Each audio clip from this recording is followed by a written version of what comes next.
Good morning, everybody. Here we are. We're live on a Monday morning, and it is freezing. Leigh-Ann, why is it so blurry on your side? I know. I'm busy. I'm wiping my camera. What happened there? I'm wiping it to see if it's any better. Let me get a cloth. Wipe it down. That's better. We can kind of see you now. You don't look quite as distorted and scary. That's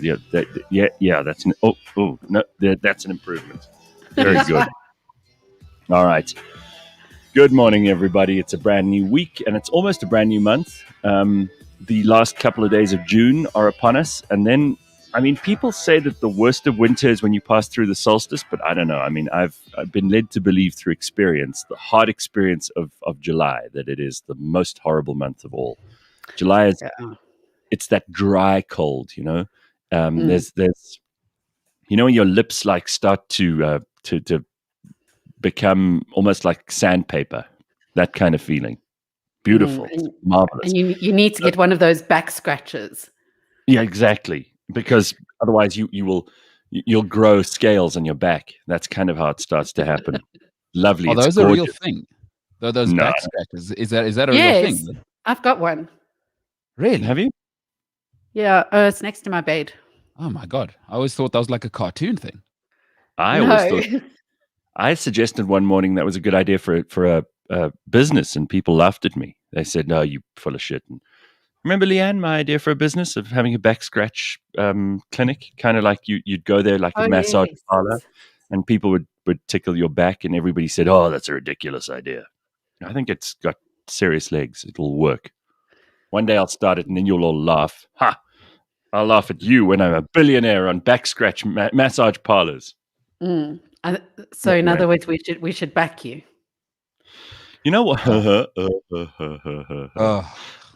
Mbulelo's here, Leigh-Ann is here, and I'm here. We're here to look after you this morning. We've got Dr. Hanan later on, who's always full of interesting stuff that we've got to get to this morning, because I wanted to address two things. This idea of the addictive personality, which keeps coming up, and also we got such a great email from somebody about compassion fatigue. People have just, they're running out of compassion for all of the COVID cases that we see around us, and we'll talk about that in a short while. But before we get to any of that, the reason I'm convinced that our winter hasn't been as bad as everybody seems to think it is because I remember, like 5 years ago, the pond outside my house would freeze. It would actually freeze over. There'd be a layer of ice like this on top of it, like an inch thick. And that hasn't happened for the last 2 or 3 years. So either Al Gore may have been like slightly right, although he said Venice would be underwater by now, about the global warming phenomenon, or we're just becoming weak because winters are not as hard as they used to be, but we somehow like to complain more. I don't know. But by comparison, just pure old facts. There used to be frozen water outside the house. Now there's liquid water, so it can't be as bad as everybody says it is. There are two other theories. The other one is that you may have poured antifreeze in it by mistake, the likelihood of which is low. Yeah, very low. I think I remember if I was going around my house pouring antifreeze into things.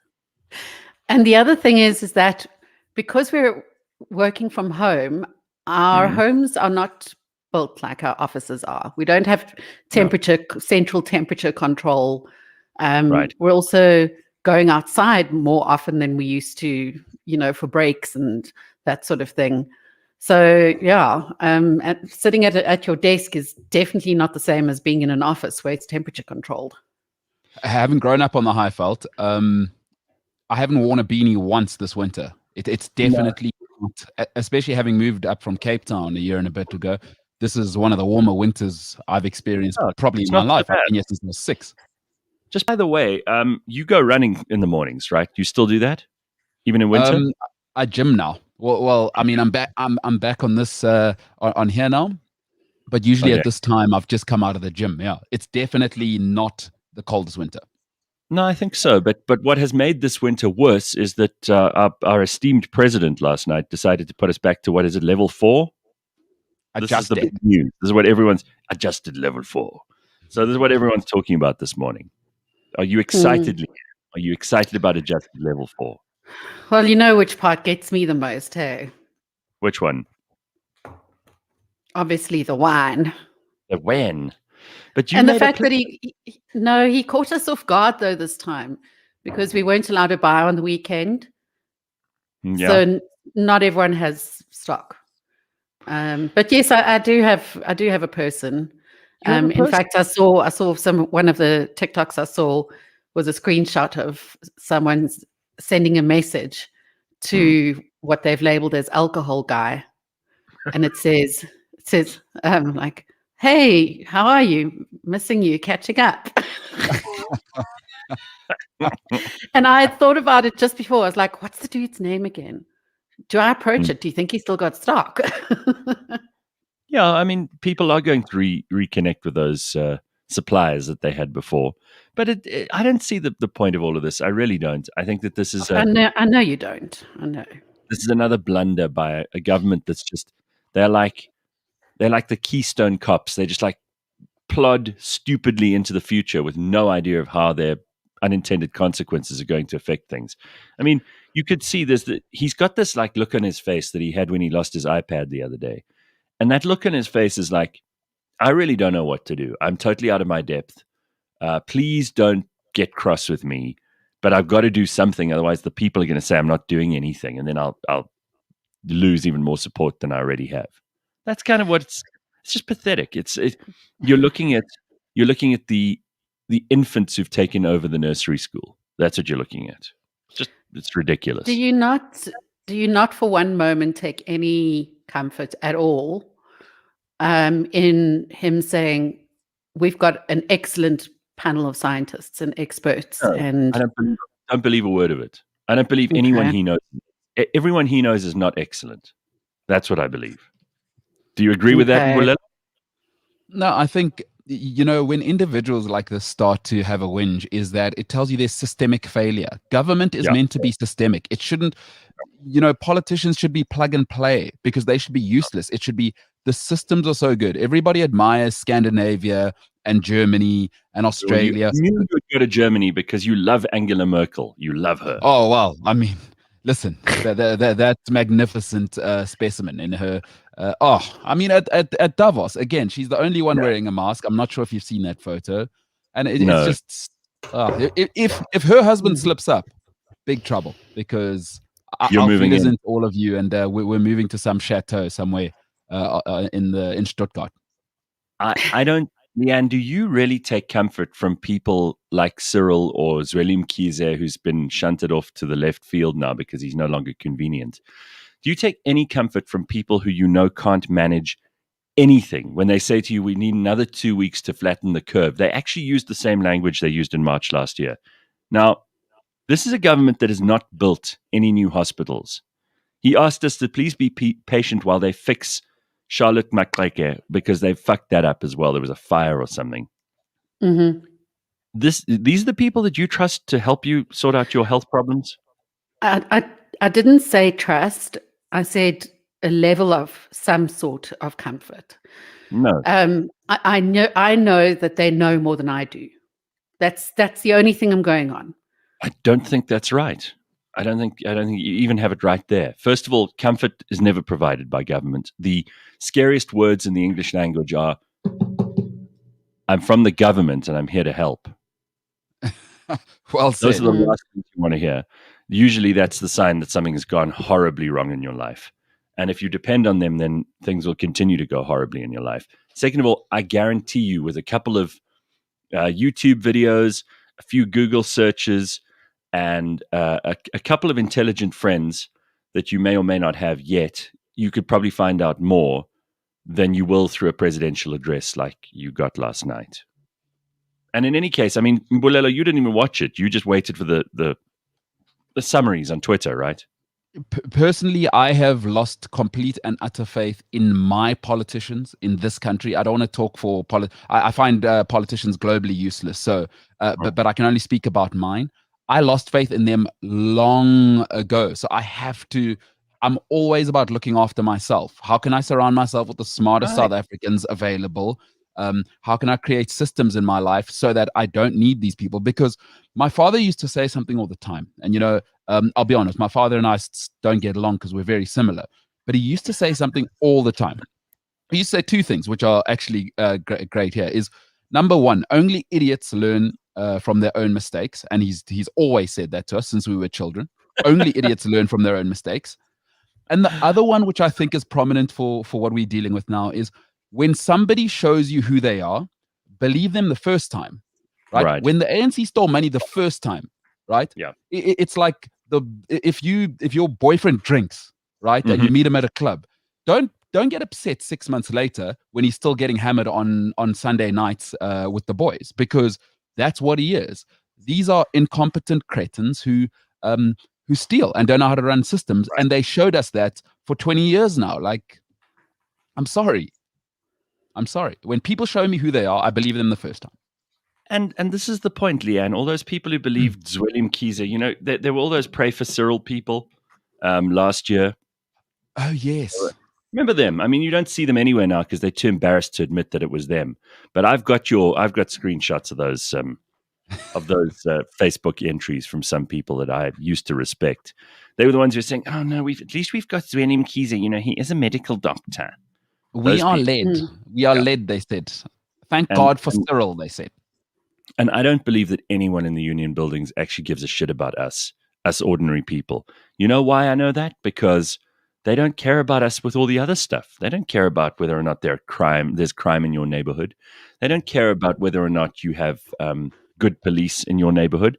They don't care if you even have a job, because as long as they get their paycheck at the end of every month, which they do, they haven't taken. Understand this. This whole lockdown has come at no cost to any of the cabinet ministers or to any of the directors general of the different departments in government, or to Cyril. It doesn't matter what happens. They're okay. And therefore, I can't take them very seriously. They don't suffer with the people. They also, if they've got sick, they've got medical care that they don't have to pay for, that we pay for. They can probably go anywhere in the world, which they would in any case if they needed to. But I'm sure most of them have private healthcare, not even public healthcare. So they're not even on a level that the average South African has to deal with. Do you think if Minister the Minister of Communications, let's say, because take your pick, they're all pretty much as qualified as each other. Do you think that if she gets sick, she's going to go and line up outside the Chris Hani Baragwanath Hospital like the average South African in Johannesburg might? No, obviously not. Obviously not. So these are not the people you should look to for comfort. You used that word comfort. It seems to me like I don't know if it's some level of comfort. It's not absolute comfort. I don't feel absolutely comfortable. Of course not. And I don't think if I lived in any country in the world, I would. We're dealing with something that we still don't know how to deal with properly. I agree with that. I somehow feel like we do have experts in the country, scientists and excellent doctors and excellent thought leaders in medicine. And maybe government isn't taking all the cues that they should from them. But I do believe that we have excellent people in the country who would be guiding government in some way on this. If they were listening to guidance. But this is, again, the problem. And I do agree with you that other countries are also not getting it right. But part of the reason that we did this whole flatten the curve exercise, and I'm sorry to go over this territory again. I didn't want to do this morning, but Cyril had to talk last night. I really didn't want to do this. I promise you this is the last thing I wanted to do. The flatten the curve thing was so that we could get our health facilities ready. Do you remember? That was the excuse that was given. We need to make our hospitals ready, our clinics. We need to provide oxygen. What new things have they built since March last year to accommodate the potential problems that will come if, I don't know, millions and millions of us suddenly come down with COVID that requires us to be in ICU or receive oxygen? Like in India. Correct. What have they done? What have they done? I'm going to ask it as many times as I have to. I don't expect you to Mbulelo to get me the answer because they don't have the answer. Mm. So we've got to look to ourselves. I agree with Mbulelo. And this is where I think, as the show changes, and we said goodbye to Sia the other day, one of the things that we're going to start looking at on this show is the way that we can all make ourselves independent of the stupidity that we will sometimes see around us. I mean, one of the reasons I started cliffcentral.com all those years ago is because I realized like radio was stupid and the people who were running it were very stupid. And we couldn't carry on doing that anymore because, I mean, we wouldn't have had jobs now because they wouldn't have, they wouldn't have grown and they wouldn't have gone anywhere and we would have been bored and we probably would have been shunted out of there or we would have resigned anyway. So I started this and we always talk about supplying your own electricity and water, finding ways to get around government because you can't trust them. And the same goes for your health. And one of the first and most obvious things that we can all do about this is to start looking after ourselves. You can't moan about healthcare services if you find yourself in them every week. So I'm going to be doing my damnedest in the next couple of months to get into the kind of physical shape that I'm proud of and to try and sort out my eating and to just take care of myself, take care of stuff, tidy up the immediate surrounds, starting with my own body and my house. And then from there on, we can work into fixing society because you can't start by fixing the world. You have to start by fixing yourself. And I'm damned if I'm not going to try. I've got 43 years of craziness and experience behind me, which should equip me reasonably well to make the next couple of years a little bit more useful and advantageous to myself. So that's what I'm going to damn well do starting today. Leigh-Ann, are you leaning towards maybe getting into sort of a healthier mode of living as we adjust to this? And here's a term you probably haven't heard, the new normal. Never heard that before. I don't know why there's an echo all of a sudden, all of a sardine. But I actually started doing that a while back. And I literally had to start, literally had to start from the beginning. And the sort of exercise regimes that I'm following are for people who haven't exercised in years, for instance, and just taking it slowly. But there are also small things that I've started doing, like exactly what you said, Gareth, looking after your surrounds, starting with your surrounds. So I have these sort of non-negotiables in my life now, like making my bed, like meditating for half an hour before bed. So I have all these like non-negotiables. The other thing I found that has helped is as soon as I'm being led down the wrong path in something, for instance, if I want to watch Netflix instead of do my work, I say things aloud like cancel, cancel, cancel. So I've started working on these neuropaths, which are leaning in a better direction. Good. That's good stuff. That is really good stuff. You remember at this time last year, we were also in a hard lockdown.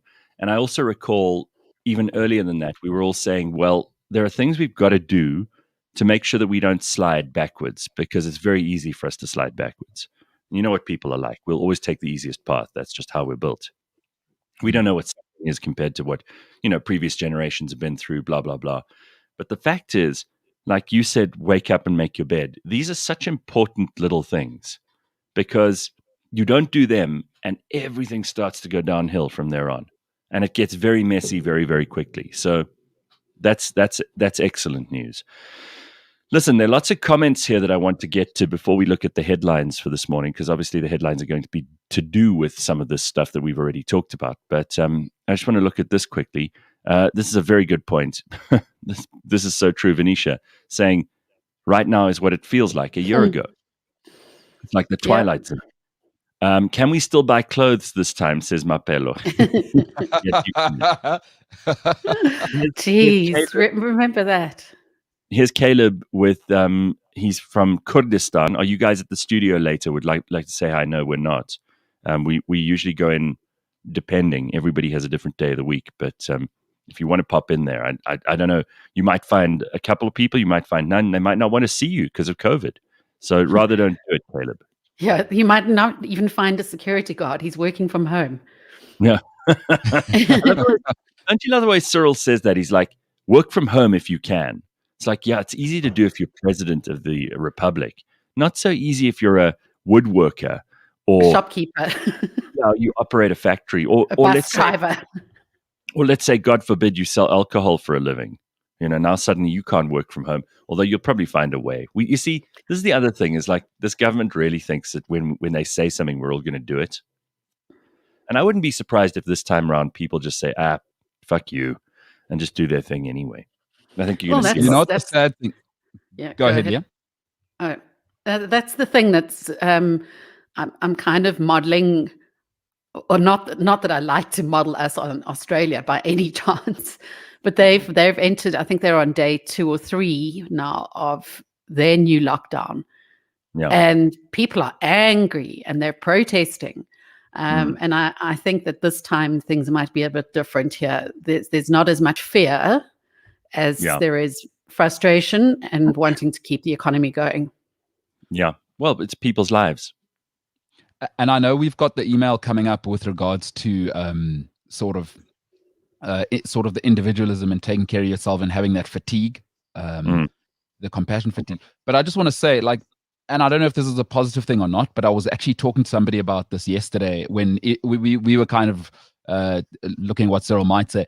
And I said, you know what, living in this country, if you can get yourself into living in some sort of suburb, I guarantee you, I have lived all over the world. There is no life you can create for yourself. Like, if you learn how to look after yourself in South Africa, there is no comparable, let's call it, for lack of a better term, middle class life. So if you can find a way to eliminate these cretins, this cancerous organization out of your life, I promise you, in South Africa, and I hope this is positive, I don't know, but there is no better life you can have than living I live in the northern suburbs of Johannesburg. There is not a comparable life bang for buck.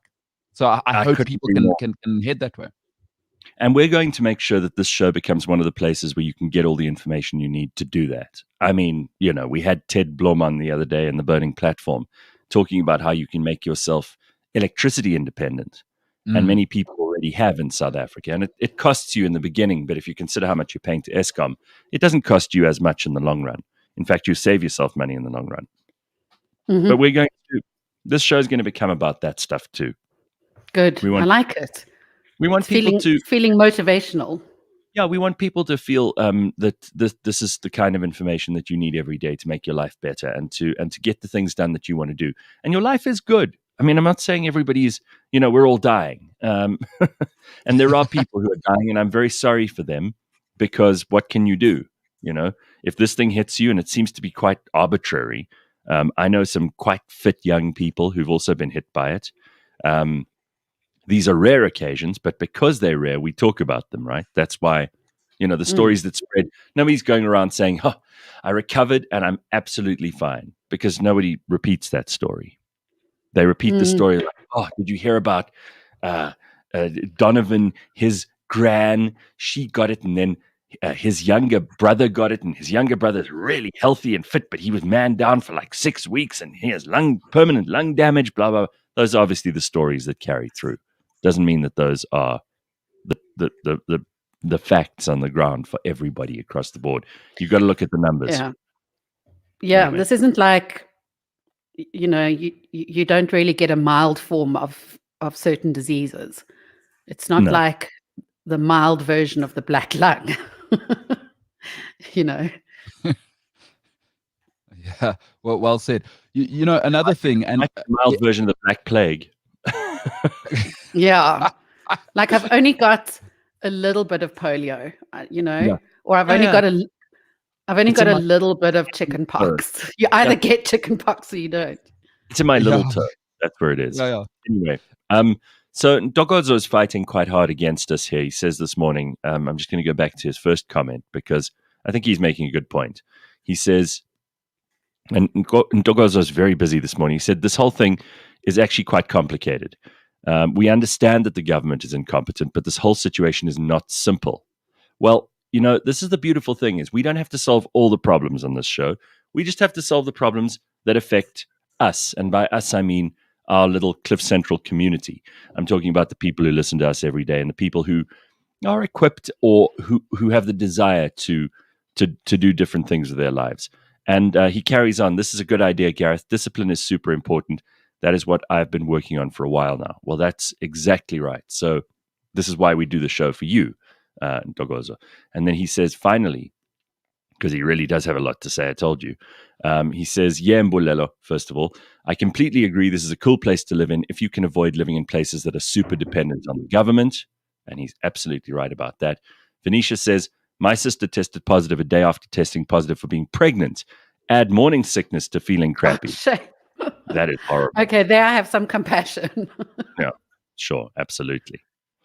All right. You can't vomit and sneeze at the same time. Hey, Oh, maybe you can. Dude 69 says, hey, Leigh-Ann, I live in Western Australia and we've gone into a 3-day mask up again. We haven't been in lockdown, but we have had to mask up wherever we are because one person from New South Wales got it. Yeah, Australia. Listen, I think it's Sydney where the lockdown is. Australia's got zero herd immunity. They better hope that those vaccines are everywhere ASAP. Otherwise, when it does come there, it's going to hit so hard. And if you get a variant that your vaccines don't work for, Australia is going to suffer. I don't wish that on any. I have some. I'm not sure if we discussed this before, but vaccines are not a cure. Like people think this coming of vaccines means that this is going to change the curve or flatten the curve. They are not, right? Vaccines are merely to reduce the effects of the virus when you contract it. And I think people kind of have like, Jesus is coming back for the third time, because he already came back for the second time, by the way. Remember, he did that rock trick. A lot of people keep saying the second coming. Yeah, he did the rock trick, or I think we do Easter for that. Yeah. So vaccines are not, please, people must stop having this hope of the Messiah coming back. Vaccines are not a cure. I hear people saying like, oh, well, once we have the vaccines, let's be off and let's go French kiss in an orgy somewhere. Like, no, that's not how it works. And unfortunately there, I can't be positive because that's just an ugly truth. I sometimes use my aunt as a barometer for these things. She suffered a lot of brain damage when she was young due to contracting, I think it was whooping cough on one of the mines, and wasn't able to get to a hospital early enough when she was a baby. So she has had a lifelong trouble with, living like anybody else would. But she does a bloody good job, and she's got a sense of humor. She holds down a job. Is she intellectually disabled? Yeah, but this is the one thing where it's varying degrees, and she's very self-sufficient. Okay. And a sense of humor to boot. But when we she's over 60, so my brother took her for her COVID injections, or just the first, and we were aware that she may feel some of the symptoms afterwards, like a really painful arm. Some people are extra tired or whatever. So he phoned to check in and said, hi, Auntie, how are you feeling? And she said, oh, so much better. No coughing, no sneezing. I'm feeling 100%. My parents went for theirs on Friday morning, and my mom was not keen. She was not in a hurry to do this, but I suppose they decided, bugger it. They swallowed their misconceptions and their disbelief, and they went. And they're fine. I checked in on them yesterday. They had no symptoms of anything horrible after having the injection, and both of them have to go for another one. I think that they got the Pfizer. They have to go for another one in like a couple of weeks' time. So you know what? I said to them, you've done everything you could now. If you get horribly sick, you know that you did the most you could. You've been responsible. This is what this is what you said you would do. You've done it. Now you can relax. You don't need to feel, because I said to them, if you had got more sick, let's say you picked this up in like 2 weeks' time, and then you'd both been in severe pain, or you'd been struggling to breathe, or we had to check you into hospital, then you would have said, we should have gone for the vaccine. Now, if you get sick, you won't be able to say that because you've done everything you could. That's the only way I see an upshot to this thing. All right, let's take a look at some headlines, some of the news. Limpopo province, that's part-time your home, right, Mbulelo? Yeah, my old duck. I was gonna go and see her. Thank goodness. Old Goodness, we can't travel, so Yeah. she can't lecture me for like a weekend. Nice I was actually gonna excuse. go this coming weekend. So yeah, she can just stay at home and eat, I don't know, mangoes or whatever they do up there. The rules apply when you need them. Hey, I said to her, "Oh, what a tragedy! I can't come this weekend." Well, my friend who is a teacher, she told me last week that they were going to get their COVID injections, and she was, their vaccines, and she was quite happy about that for whatever reason. And then she told me, no, they've changed their plan. So she's not getting her injection now. The Department of Basic Education said on Sunday that Limpopo province needed one more day to complete its vaccination rollout for the entire education sector. They launched their vaccination drive for teachers and school support staff on Friday. I didn't know about this, but well done to Limpopo if they got that right. Huh? That's not bad news. I don't think there's enough to go around at the moment. So excuses are being made. Like perhaps it'll be, oh, well, now that we're closing schools, we're changing it. Teachers don't, and then kind of delaying the process, and so that it takes a while for the next group of people to get into order and get registered. But I do like what Cyril mentioned, and that was that you can just walk in and be assisted. I can see that creating problems because I've done that before, even though I actually received an SMS. No, it's been happening, especially if you go towards the end of the day and they haven't had enough 60-year-olds, and the vaccinations need to be used up, they expire and need to be kept under a certain temperature. And Cyril did mention that we can do that. Well, here are 2 points that refer to something Mbulelo said. First of all, Harmin says, we have to, at some point, go back to French kissing and orgies, COVID or not. I agree with that. And Nico says, I have a fancy coffee machine at home because screw 40 rand for coffee. Same WhatsApp group as not depending on government. That's what you always say, Mbulelo, right? Absolutely. I mean, the coffee thing, Nico, whoever you live with, if whoever your partner is, you definitely need to be getting extra sex this week for being a legend. You got to have great coffee. Yes, absolutely. I'm in agreement with that. I actually sent my coffee machine in for service. It turns out, this is how stupid I am, Mbulelo. You're going to laugh at me about this, but there was some thing at the back there that I also had to clean out every, couple of weeks or whatever it is. I didn't know about this thing. So the coffee machine started leaking. It was a problem. So the guy arrives. He's like, "No, you needed to do this." I was so embarrassed. So he's taken the machine in to have it serviced now. But I'll be back on good coffee soon as well. So I don't. This morning I have tea, no coffee, so that's okay as well. We'll get into Dr. Hanan in a little while. I just want to finish up these headlines. There are a couple of other things we need to know. So that's Limpopo province, somehow in the news this morning for good things. Gauteng hospitals have performed their first successful low-dose rate prostate procedure. Do you know what this is? Yeah, I saw that. Charlotte Matleke. Correct. So it's the first time that it's a government hospital. It's been carried out before at private hospitals, but I think it's amazing. Yes, that's correct. It was conducted by the Charlotte Matleke Johannesburg Academic Hospital's Radiation Oncology Unit. Dr. Duvern Ramia and Health MEC Nomathemba Mogeti said the procedure was conducted there. They involved patients having tiny radioactive seeds inserted into the prostate under ultrasound guidance in theater. That doesn't sound like fun, but it clearly works. The seeds then remain permanently in the prostate, emitting radiation to the prostate only, and with the surrounding organs getting little to no radiation. The cure rates are high, and there are minimal side effects. It offers men who have early-stage prostate cancer an excellent option of treatment rather than having a radical prostatectomy, which is an operation to remove the prostate, or external beam therapy. So that we are now able to do this in this country is very good news indeed. I'm sure it is good news to men all over the place. No man in the whole world has ever gone, I really feel like a prostate operation this morning. I really feel like having that whole area messed with. Thank you very much. Said no one ever. ENCA reporting this morning that Didi Mabuza has taken leave to receive medical treatment in Russia. Now, he's our brilliant deputy president. You know, if you think Cyril's great, just this guy is absolutely the best. He's going to take some time off because apparently he needs to go and deal with his ill health. There are no details on what he's got here, but he missed parliamentary sessions late last year due to ill health. He returned after a month of sick leave.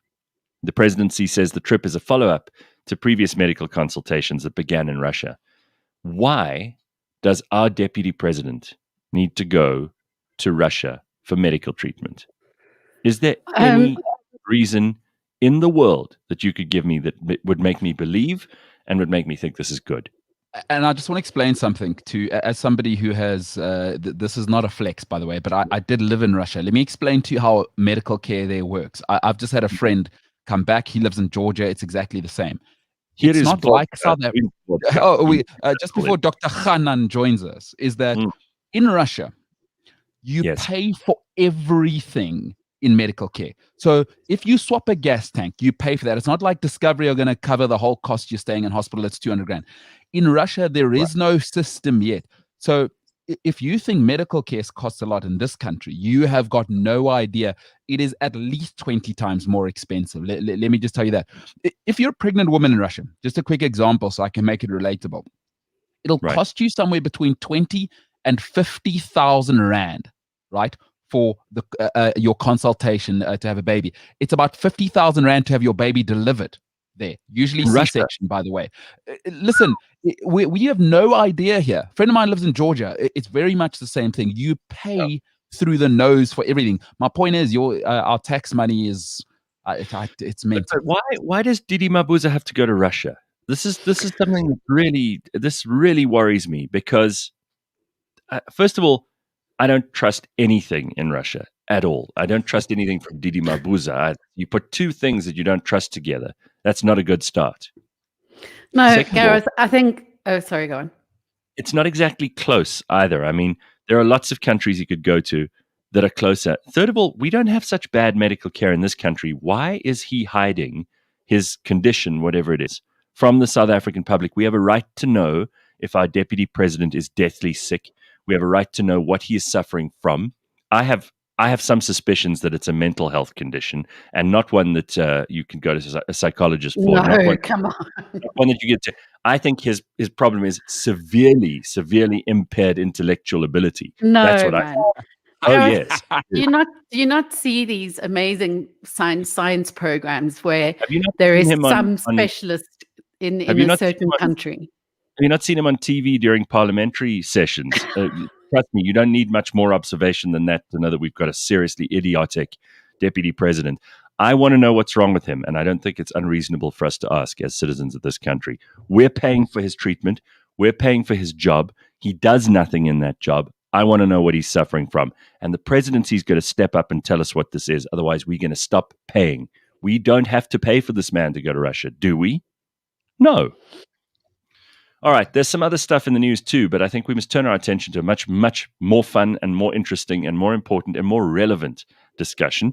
On Mondays, we get to spend some time with Dr. Hanan Bushkin, and he is with us today, and we're going to talk to him about some amazing things. Just by the way, we're launching something interesting with Dr. Hanan, and if you're in a corporate environment and you are thinking that you need to get the kind of excellent advice that he gives us on a Monday to the rest of your staff, or to the rest of your colleagues, to the people that you work with, we're working on some real crisis intervention stuff, which I think will help many companies to get through a very, very difficult time.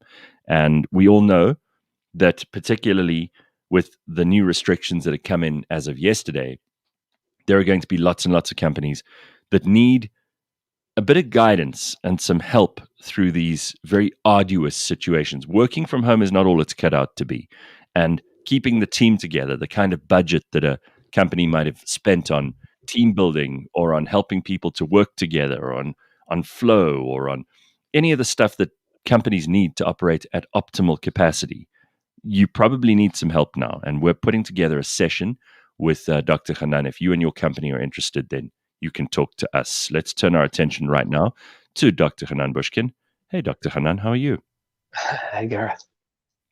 It's nice to see you, as always. It means Monday's here, and it means that we can rely on you for some good advice. So there are a couple of things on the agenda for this morning, and I know last week we ended the session by saying that we would talk about addictive personalities and whether or not that's an actual thing. And so for It's Going to Be Okay today, I thought we would start off with that.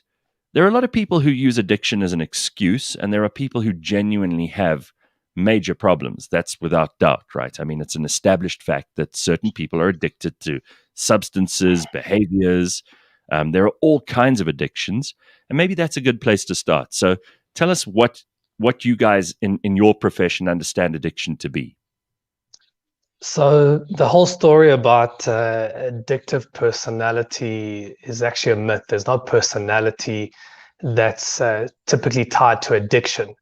Addiction is a complicated thing. It's part nature, part nurture. But it's an inability to control your impulses and gravitate towards things that are not healthy for you in the long run. We don't look down at people that are addicted to the gym. We don't look down at people that are addicted to their work. We don't look down at people that make tons of money. I can assure you that Jeff Bezos is an addict and Elon Musk is an addict. And we look up to these personalities. So we don't look down at people that are addicted, that are achieving something that society says is really valuable. But when that same personality is addicted to things that actually break them down, drugs, alcohol, sex, prescription medication, that's when we look down at them. So it's an inability to be able to control your impulses, and we all have that ability to not control our impulses. There's an addict in all of us. And again, addict is such a negative word. It's got such negative connotation. But to be addicted to things that are very good for you within balance is actually very healthy.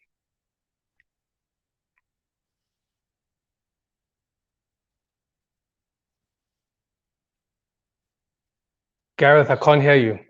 Sorry. Mbulelo is a perfect example. Sorry about that. There was something wrong with this system here. Mbulelo is addicted to exercise. Mbulelo, do you think it's an addiction? No, absolutely.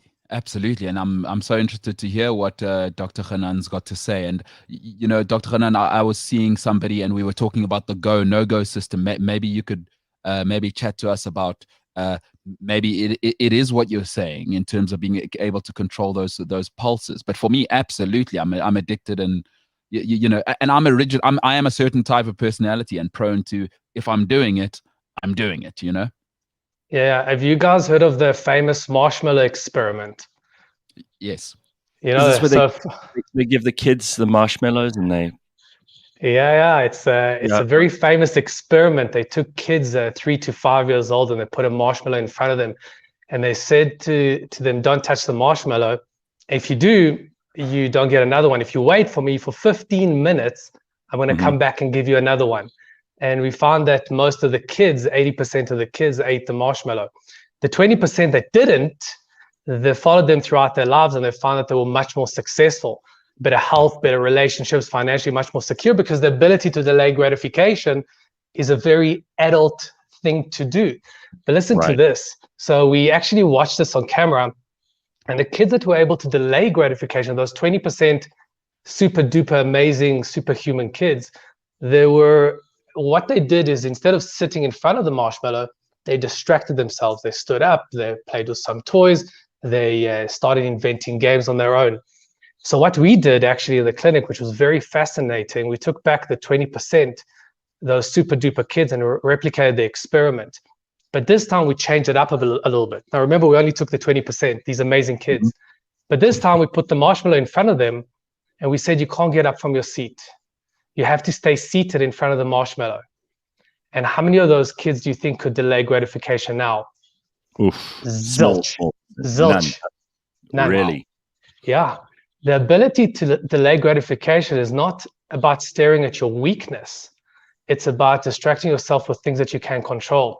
That's why rehabs have such a low success rate, because what you do with rehab, you take somebody away from the marshmallow and they do really well, but then you bring them back to the marshmallow. And people on day 1, I'm stronger than that. On day 2, I'm stronger than that. But day 3, you start finding a bit of weakness. And before you know it, you grab onto it. So The strength is not about looking at what you're weak at and feeling strong, because nobody's stronger than their addiction. Nobody's stronger than their temptation. And people go, well, I can stare at a marshmallow for days. Yes, because a marshmallow is not your weakness, but maybe alcohol is, or maybe having an affair is, or maybe prescription medication is. But nobody can stare at what they're weak at and feel strong forever and not succumb to the temptation. It doesn't work that way. Dr. Hanan, are you saying that we should have our rehab clinics in bars? and perhaps our sex addict therapy in strip clubs? No, not at all. For the record, not at all.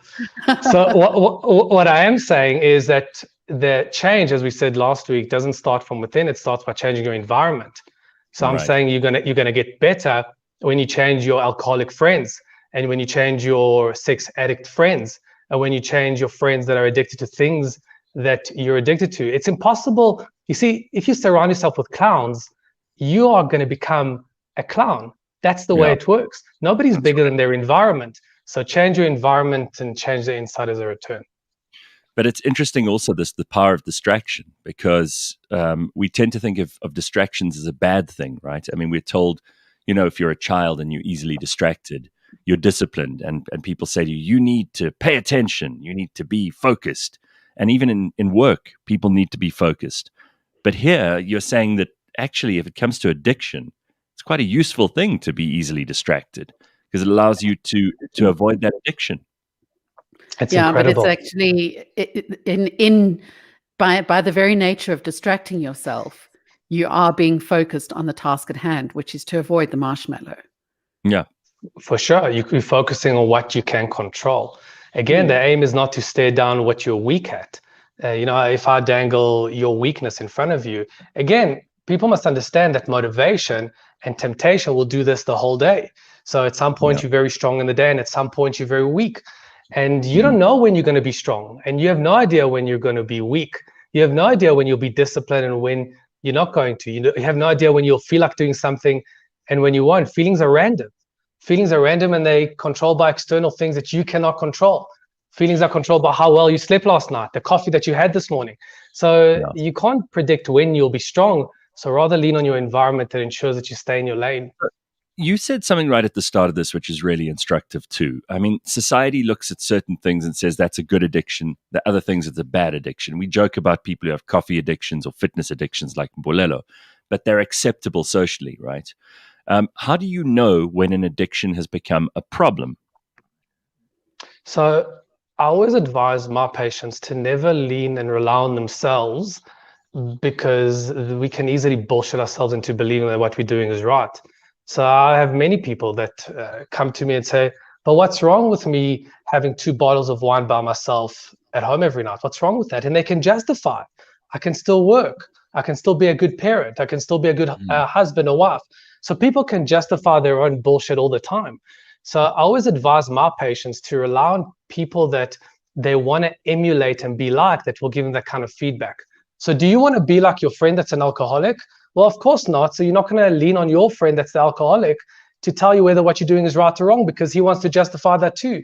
He wants to have a partner in this game called addiction. So lean on people that you want to emulate and you want to be like and get their feedback. That will be a great starting point to let you know whether you're on the right track or not. And that can sometimes be difficult, because it would be like me perhaps leaning on Mbolelo to say, it's really difficult being fat and to start exercising. When what experience does he have? Yes, he's someone I aspire to be like, but your mind can be so strong with addiction that you can say, oh, but he actually doesn't know what he's talking about. He's never been fat. Right. That's why you should surround yourself with people that stop you from, or that don't allow you to fail. One of the things that I always tell people, which is really quite important if you really get deep into it, is that unsuccessful people really depend on themselves and trust themselves to make decisions as they go along. So I'll repeat that. Unsuccessful people really depend on themselves to make decisions as they go along. Successful people don't trust themselves and therefore depend on a blueprint to make decisions for them. It's the game plan, it's the blueprint that really instructs and a prerequisite for discipline. So surround yourself with people that don't allow you to fail, as opposed to trusting your own ability and your own discipline to ensure that you move forward consistently. This doesn't work that way.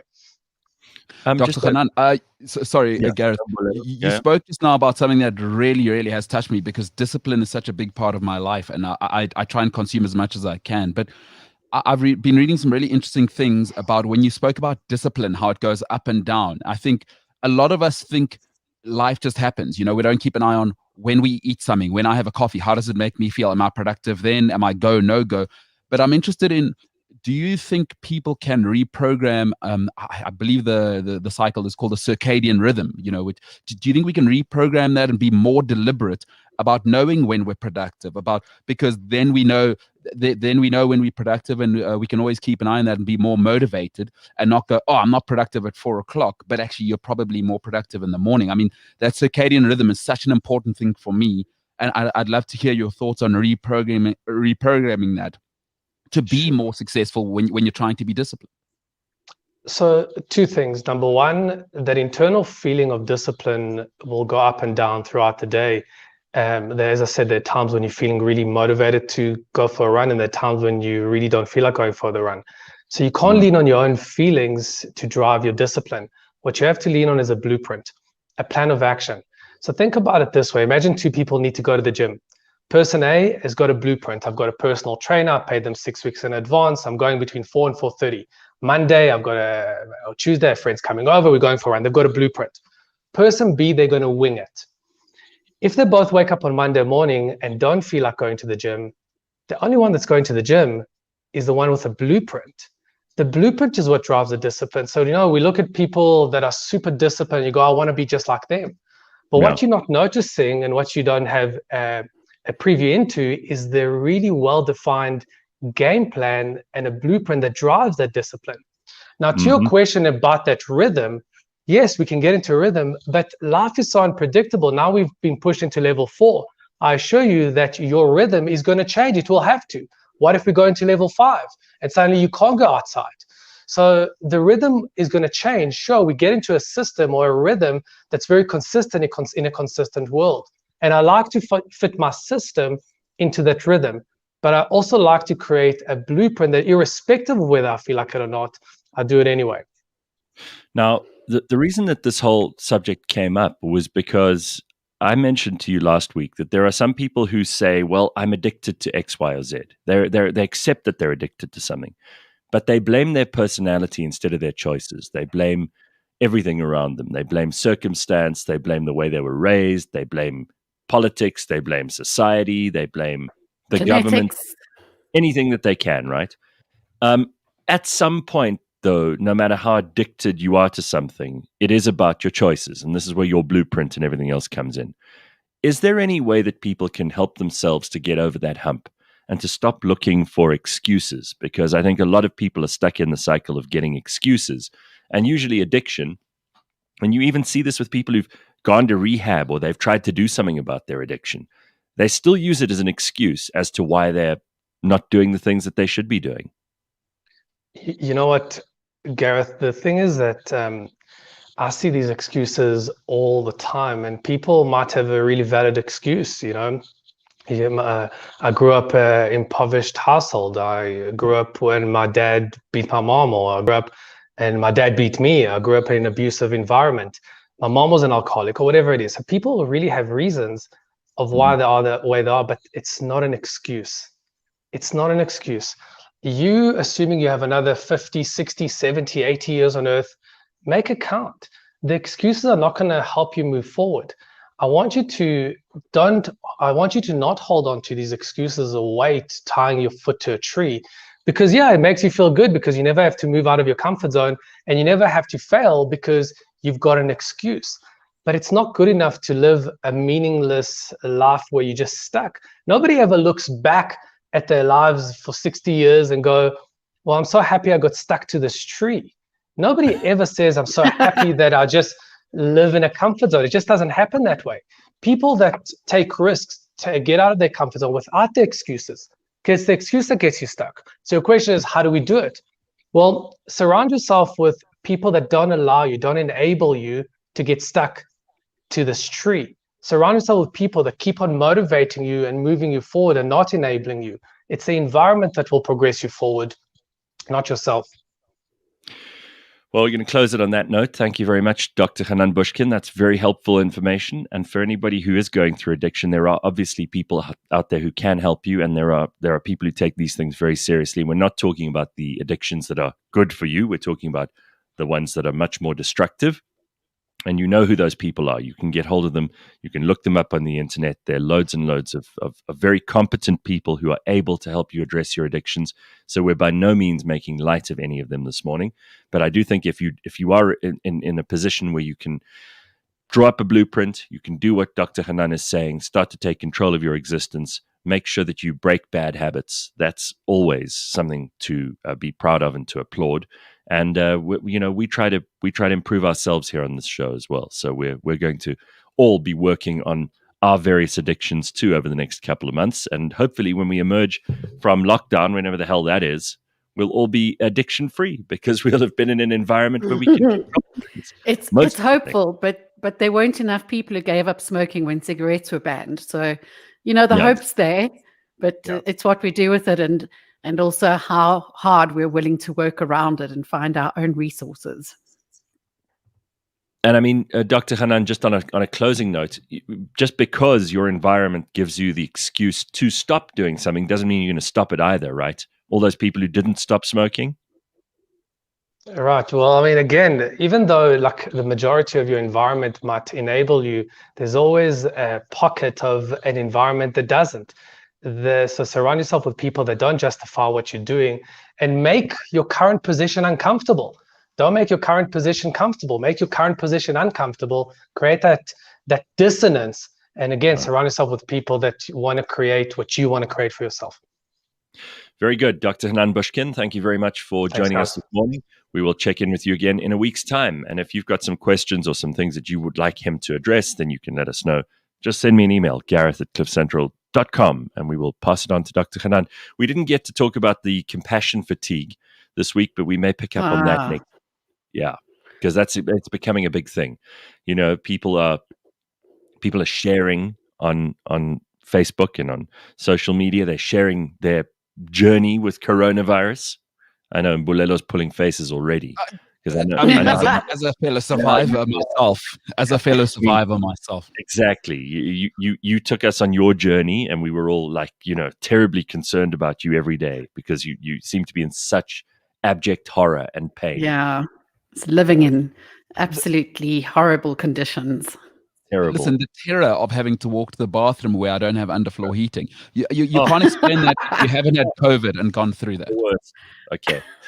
So we'll talk about that with Dr. Hanan next week. And don't forget, in a little while, we've got Collectomania, which is one of my favorite things about a Monday. Make sure you don't miss it. That's coming up next. Collectomania and the whole lot more on cliffcentral.com this Monday morning. It's 28th of June. Hi, I'm Timothy Maurice, the host of the Brain and Brand Show, and I have a super exciting episode that puts the power back in your hand. If you want to see social cohesion and inclusion. You can design spaces to trigger the unconscious link to want to connect. People to want to connect. I explore that with Dr. Salma Musa. Check out this episode. You can download it on cliffcentral.com or Apple or Spotify or wherever you get your podcast.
This week on Auto Central.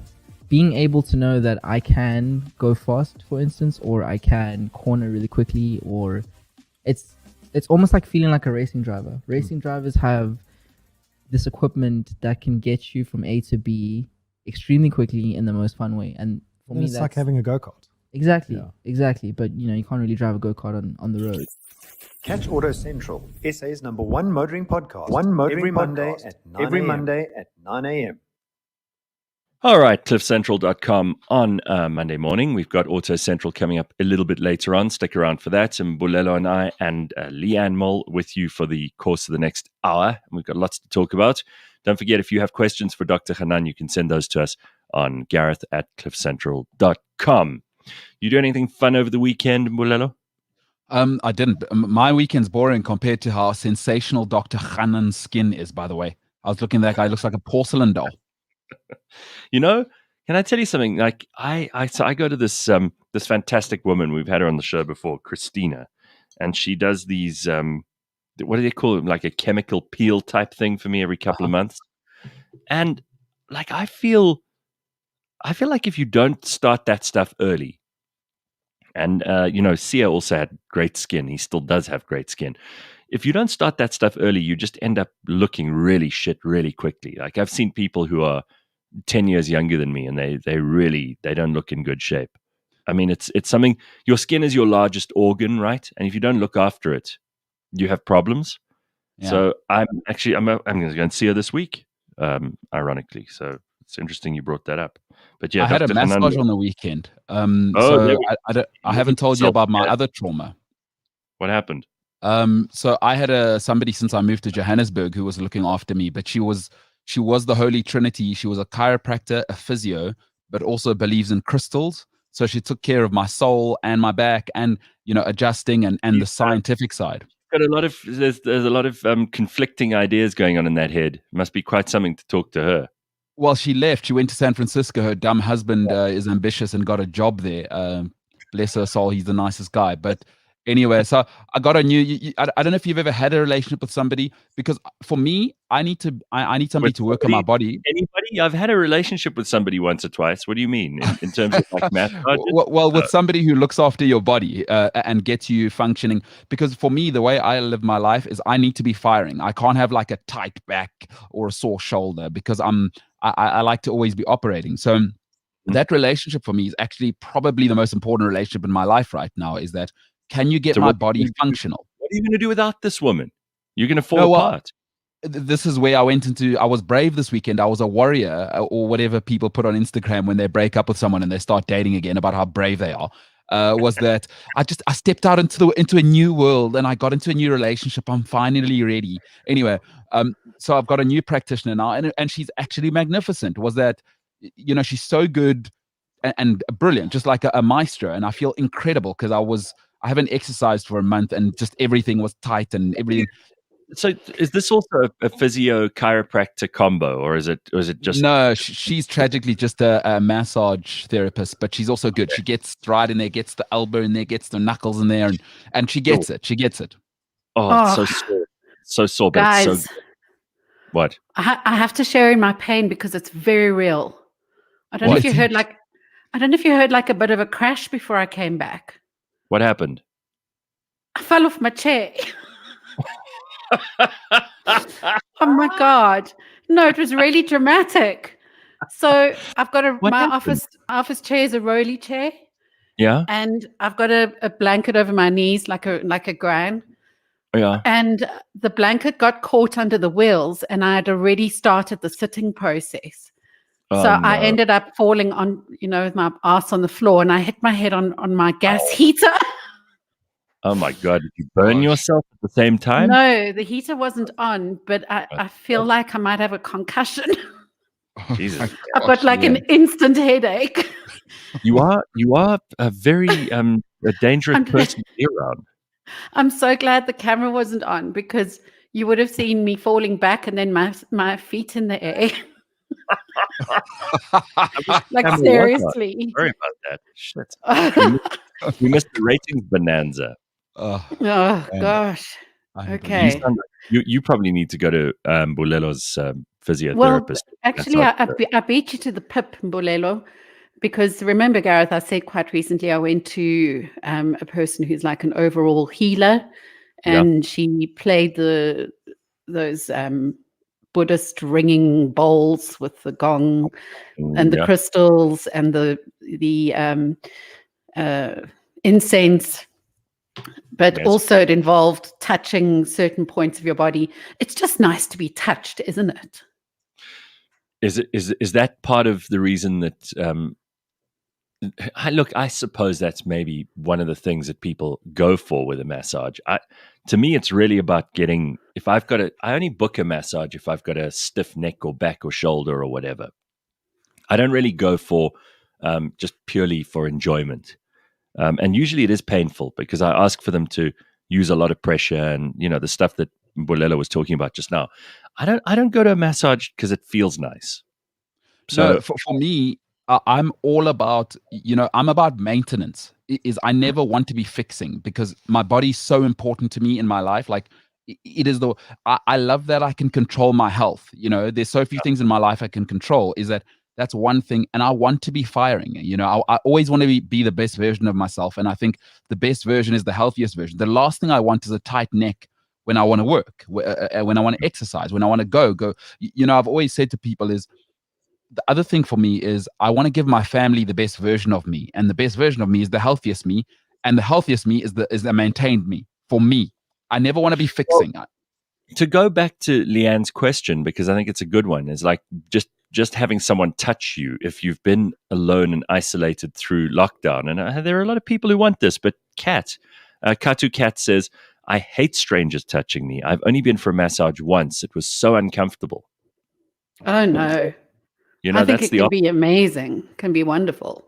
That's the opposite. But yeah, it's a very personal thing. Yeah, you know what? I need to actually get. There's this brilliant woman that I went to once in Pretoria. She actually used to do like sports therapy for some of the rugby players or whatever. So she really knows her stuff, and she twists you and fixes your spine up and lines everything up, and she's bloody amazing. And I haven't been to her for years, but let me tell you, if anyone can sort me out, it's her. She just puts you in one of those where you lie on your side. You know those chairs that like you lie on your side, and then she almost she's not a strong woman. She's not big, but she just knows exactly what she's doing. And you go click, click, click, click, click, and you get up and you go, oh my God, that's exactly what I was talking about. So I need to do that at some point. But we were talking earlier about kind of getting yourself into shape and starting to control the things you can control. And Bulelo's already referred to that now in terms of like, it's one of the things you can do.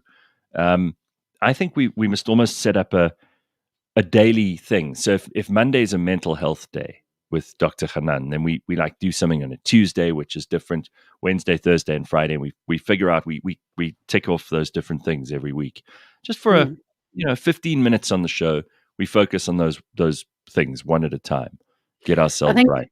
This is one of the other things that I want to do is, you see it a lot on YouTube and TikTok and social media where people share their life journeys and how they're progressing and all of that.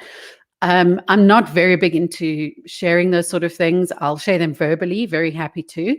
But I'm not at the point where I'm ready to stand in my underwear in front of the camera and show everyone. Yeah. I might get there, but there are people who I know personally who I wouldn't want to see that, like Gareth and Mbulelo. Yeah. But I want to do it for myself, to document for myself. Whether or not I get to the point where I'm at like goddess level, then I might share these videos.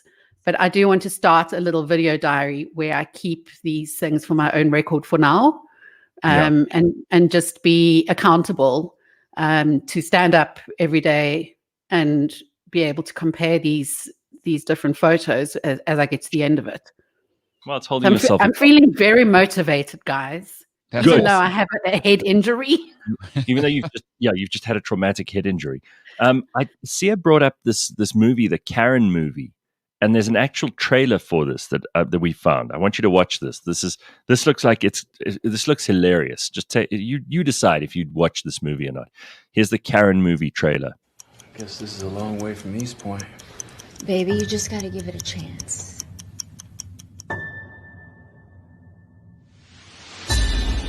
Tell me about your new neighbors. They're black. Do you mind keeping it down? If you don't comply, I'll tell the manager.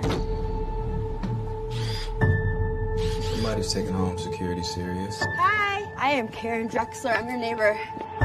You need to be taking your trash cans off the curb right when the trash is picked up. Is she nice? Yeah, she's nice. Wait a minute. We have a white entitled neighbor named Karen. Karen, okay, enjoy yourself. There she is, slaving away in the kitchen. I've come across some very suspecting teenagers. Suspecting? Can you please hurry up? Please, they're very aggressive. Yep. I left my wallet with my ID at home. Leave us alone. We didn't do anything. How the heck did you end up moving to this neighborhood? Next thing you know, we have criminals. You take care of him, and I will take care of her. Would you mind stepping out of the car? My office has uncovered some disturbing information on her and her brother. She doesn't like black people. We have a search warrant. Well, I'm black. I know, she doesn't like you either. I want to sell the house. What'd I do? You can't tell me, huh? We are living next door to a racist. You went in her house? You wouldn't want your wife to know our little secret, right? That was not standard police procedure back there. What do we have here? We got a hammer. Everything looks like nails. You people are very angry. It's very dark. I thought it would be a funny movie. Is that real? It's cheap. Yeah, it's a serious movie, and it's clearly about like this complete nutcase. So she's not Karen, the funny, irritating neighbor. She's Karen, the dangerous neighbor. And clearly, for these people who move in next to her, it turns into a hellscape very quickly. Jesus, oh my word! I think about it sometimes. I'm really grateful. I've mentioned before that I don't make a huge effort with my neighbors, but I've got nice neighbors, and they're very understanding people. And if they have their kids in a jumping castle over the weekend, I have a party every now and then. We give each other a bit of space. They never interfere. I don't interfere in their lives, but if I do see their roof on fire, like I did last year, I'll go and help. And obviously they'll help. You might spare the R1.50 for the call just to say, "Hey-o."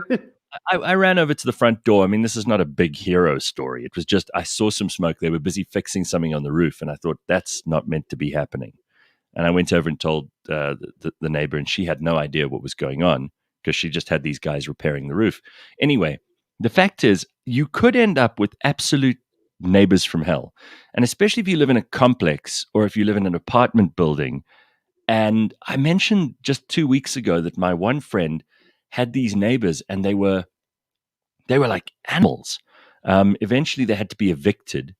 They were like the police were called a couple of times because there was noise and screaming and like banging on the walls, and you could really end up with awful people living next door, and there's not a whole lot you can do about it.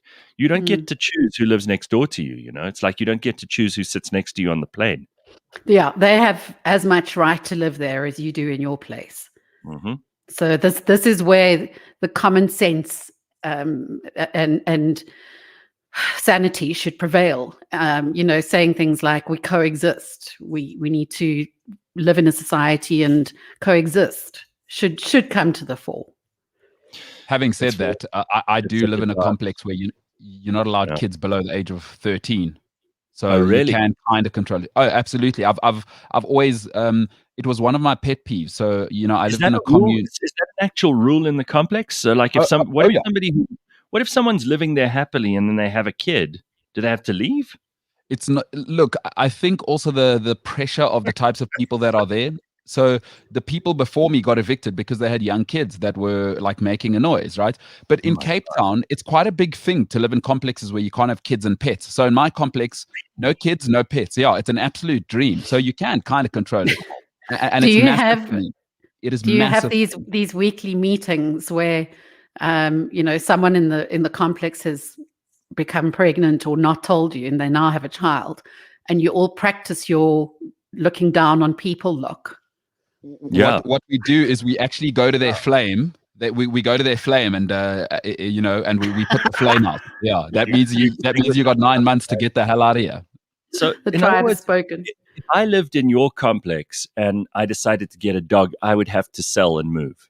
No, you may not have the dog in the complex. That is in the rules. So it's not even that. That's a non-starter. They're like, you see, I wouldn't be we're allowed not, in the first place. Yeah. Oh no. We don't want you around us. So in other words, I know then when I come to try and live in your complex, it's in the rules straight up. If you have children, like let's say I get my girlfriend pregnant by mistake, I have to move as well. Absolutely. No, we're not tolerating that way, Olive. Yeah. That sounds extremely stressful. It's bad enough, like you've got enough stress in your life, you've got a kid coming along and you're thinking about and we also have to sell now because we're in Bulelo's complex and we can't have children here. Yeah, move to a shanty town somewhere else where you can all have babies or whatever. Oh, my Lord. Don't do it near us. I wonder if people can do that. Like what are the rules are you allowed to have? Because certainly some of these rules must be in law. They talk about contra bonus mores, which means against good values, right? So I don't know if it's because obviously in Bulelo, you guys can make your own rules in that complex, and maybe you can even change the rules. Like there might be a huge influx of people who suddenly decide to have children, and then you would be in the minority. They'd call a meeting and they'd change the rules, and you wouldn't have any say in that, right? Just like the it's a nice tiny block though. As well, Gareth. So it's not like those ridiculous, I don't want to say the group, but we all know them, where like 800 people live like cockroaches in a complex with 3 pools, right? I think there's probably max about 25 apartments in the block. Everyone's a working professional. There's some working professional couples. This is not living in Midrand, where you come home and it's Jesus, Thursday night.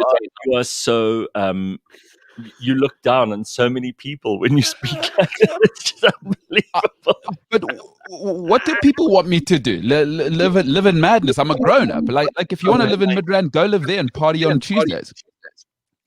I think it's maybe against good values that people say that you're not allowed to have children or pets. I mean, surely there can be a rule like your children, your pets can't make a noise, or your pets can't shit all over the common areas. But those things they're going to happen. You can't stop children and pets from shitting and making a noise. That's exactly the problem. I really don't mind. I don't mind kids around. I like the sound of children having fun. I like the fact that my neighbors have kids on both sides and that the kids are mostly well behaved, but that occasionally you hear them laughing. It kind of, the sound of that is a happy sound. It doesn't make me miserable. I don't sit there and go, oh, those darn kids. I need to get those darn kids out of here and grab the pellet gun and go looking for them. Can you imagine? It sounds nice unless you put an echo on it. Then it sounds like the trailer we've just watched. Like if you hear a child giggling and there's an echo on it, or an ice cream van.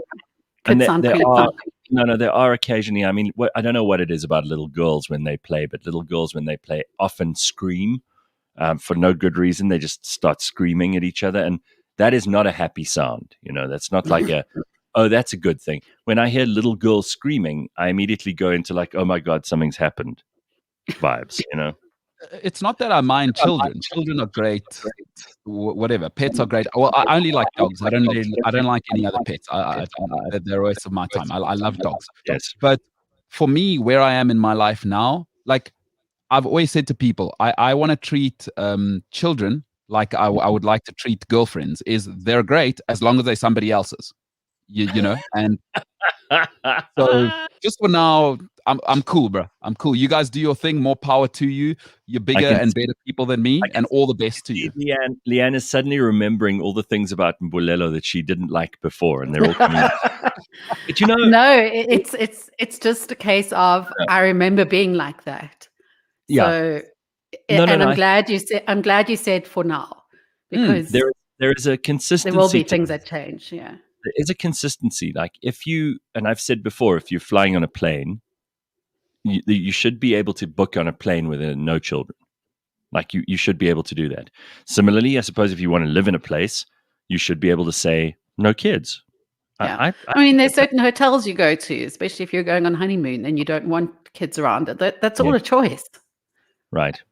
And also, I wish restaurants would do this, but the one which is one which I believe in, I would pay $100 extra rand or $10 extra if you're in America, is I would pay an extra $10 for a movie ticket if you told me everyone in there is 25 and above, because one of the things that really annoys me is going to cinemas and people are on their phones or like little girls and boys chatting in the movie. You know, I'm not saying it's not going to happen with grown-ups, but I would pay extra to know that this is no under 25s in this film.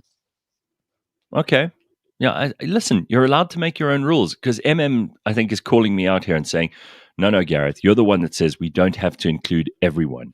If you don't fit the criteria, don't live in that complex. No, I agree. I'm playing devil's advocate, I promise you it's not.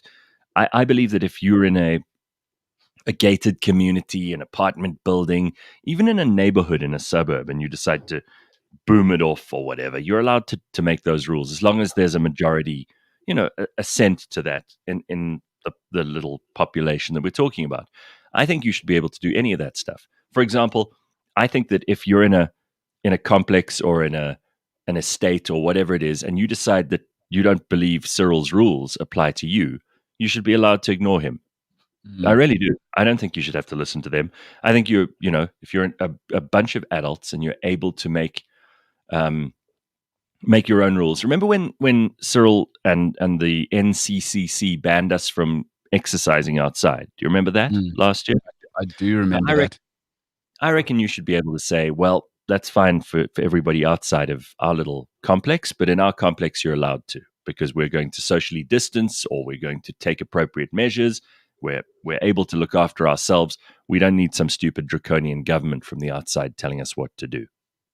As you age, one of the pleasures I'm getting is getting to know myself. And we all have to, in order to serve our best needs, I believe, and through the evidence I'm seeing in my own life, is that you must get to know what triggers you and what keeps you at homeostasis. And for me, I come from I was raised by a father where rules are non-negotiable, right? Rules are in my household. I think we can tell that about you.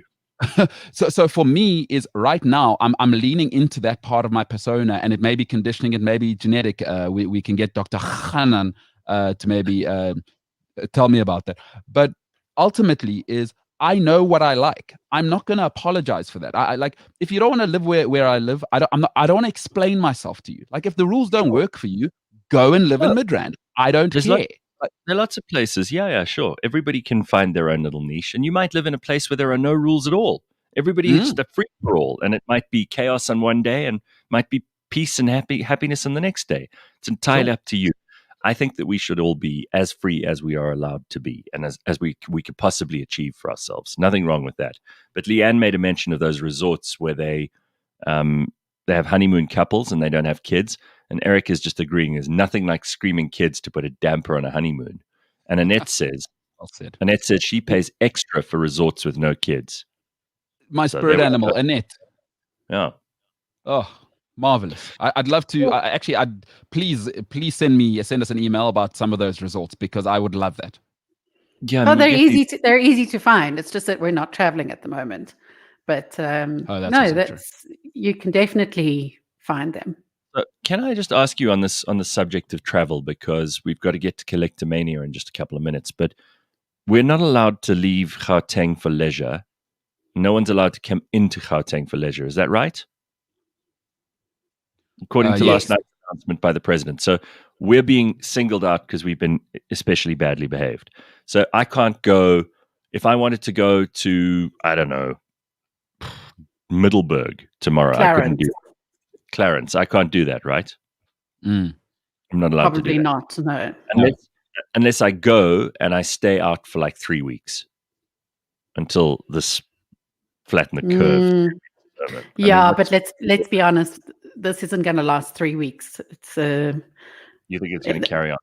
Yeah. Okay. I think, there's one thing that was raised, and again, it's your choice to believe it or not, or take from it what you will.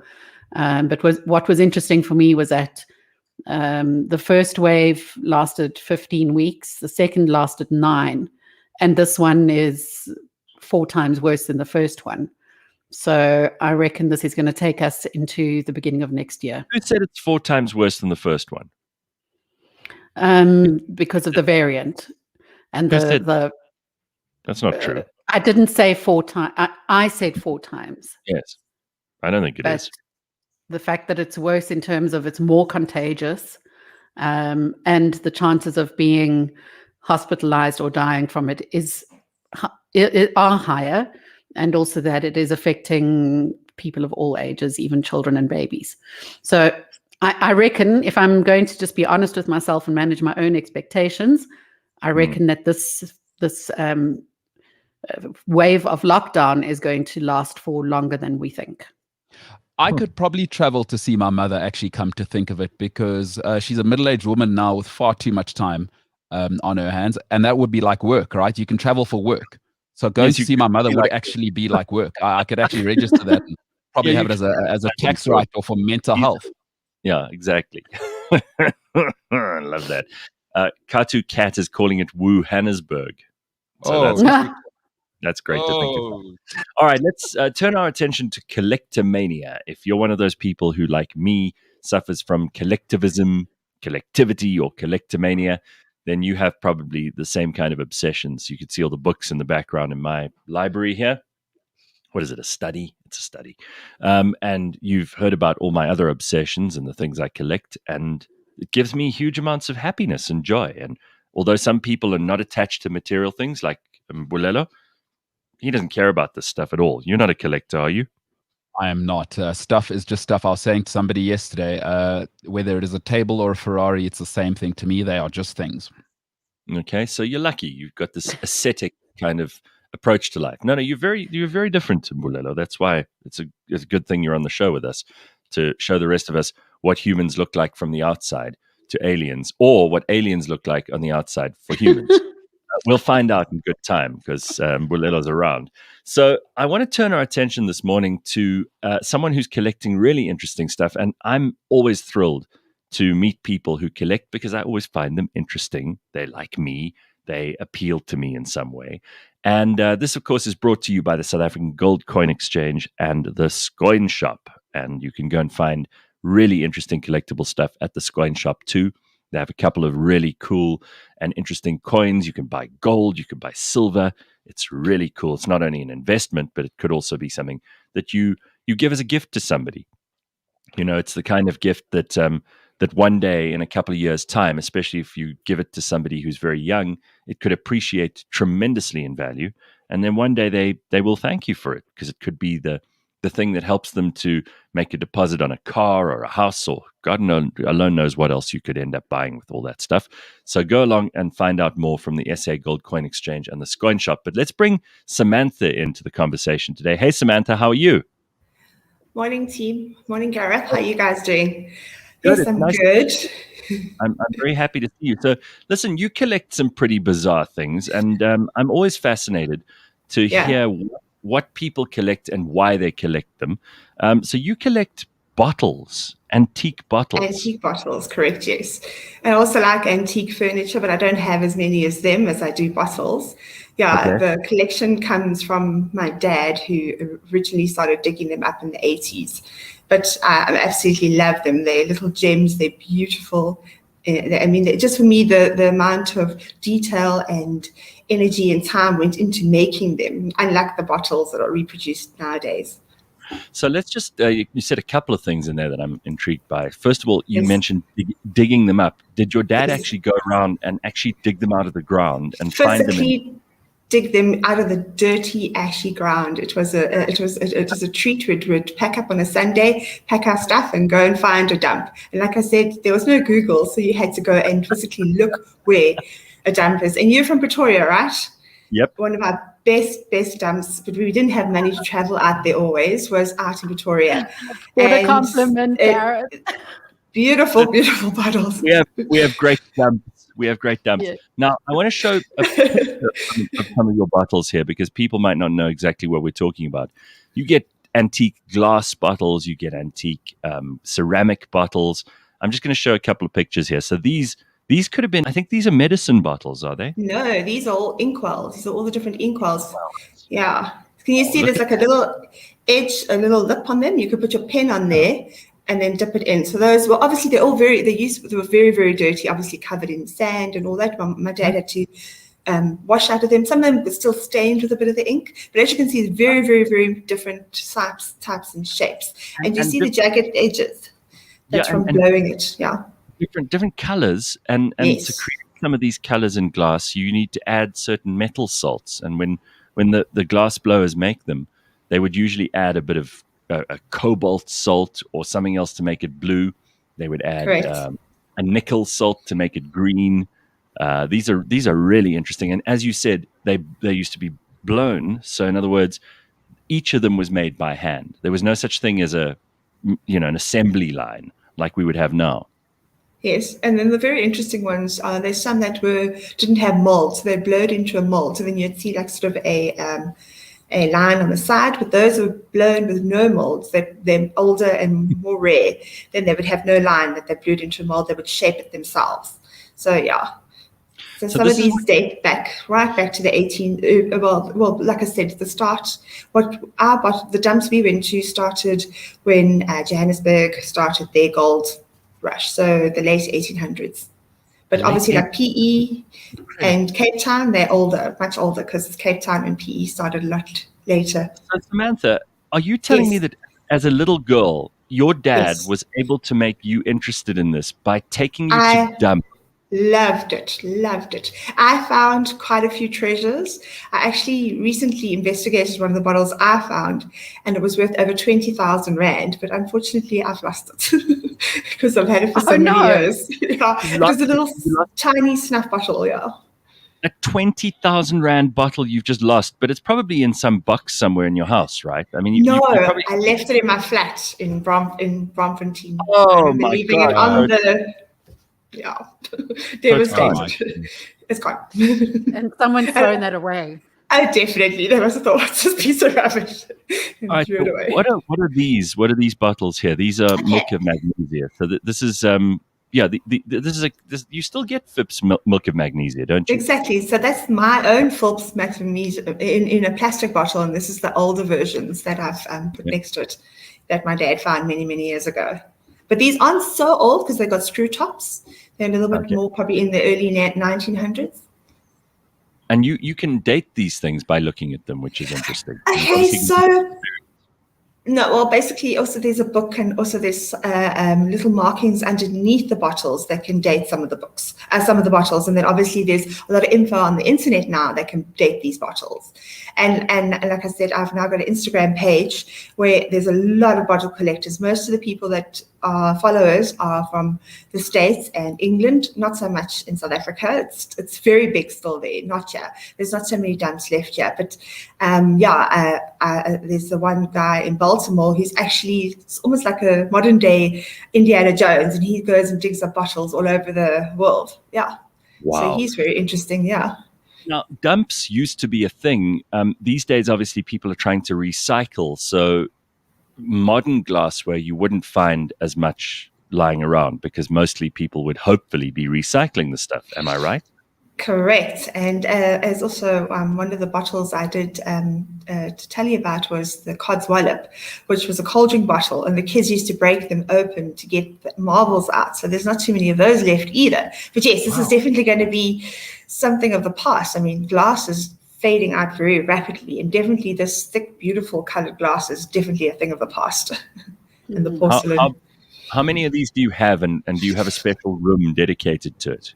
Sure. Okay. So my dad has left me about over 20 boxes. Luckily, I've got a cellar and I'm storing them there. I've got a few of the very beautiful ones out on display. But yeah, I'm not too sure what I'm going to do with them one day, or if there's ever going to be a market to sell them, or whether I should just display them. Put them in a vault. Have you ever thought about that?